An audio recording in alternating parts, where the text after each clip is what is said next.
और असलियत यह है कि खबर चूंकि मैंने सबसे पहले लिखी और भी बाद में फिर चलती रही, वो तो केस आगे चला।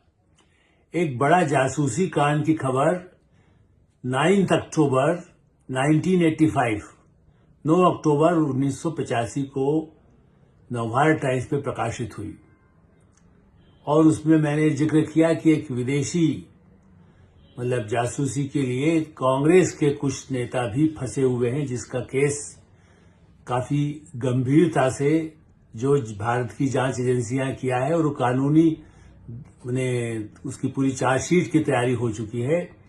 ऐसी स्थिति में ये राजीव गांधी सरकार के लिए मुश्किल होगी, क्योंकि उनके मंत्री भी उसमें शामिल हैं।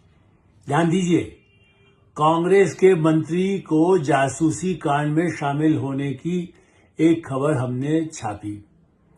उस पर निश्चित रूप से जिसका नाम था, नेता का नहीं, जिसके मार्फत जासूसी के लिए ये सारा प्रयास हो रहा था और जो वो उनको अपने जाल में फंसाता था, उस आरोपी का नाम उसमें था।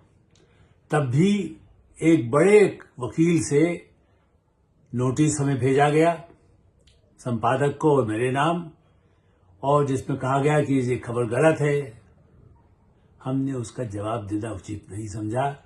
मैंने अपने तत्कालीन संपादक, प्रधान संपादक राजेंद्र माथुर जी से कहा कि देखिए, ये चूंकि बहुत ही मुझे ऐसे कॉन्फिडेंशियल टॉप सोर्सेज से मिली है जो इस जांच में शामिल है, इसलिए हमें जवाब नहीं देना। यदि वो कार्रवाई करेगी तो अदालत में अपने आप सारे दस्तावेज सरकार ही लाके देगी, क्योंकि हम तो कहेंगे सरकार से मांगा जाए। हमने जवाब नहीं दिया। वो नोटिस की प्रति आज भी मेरे पास रखी है। तीसरी राजीव गांधी जी ने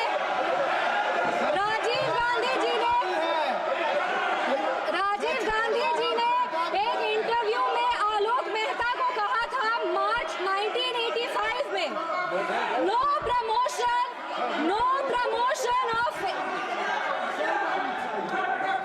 राजीव गांधी जी ने एक इंटरव्यू में जर्नलिस्ट आलोक मेहता को कहा था मार्च 1985 में कि no promotion of idiots in the name of reservation, and that promoting idiots in the name of reservation would harm the entire country. ये इनके 3 प्रधानमंत्री थे और देश 37 साल इनके प्रतिनिधित्व में था और इन्हें लगता था कि आरक्षण से इस देश में सेकेंड ग्रेड सिटीजन आते हैं।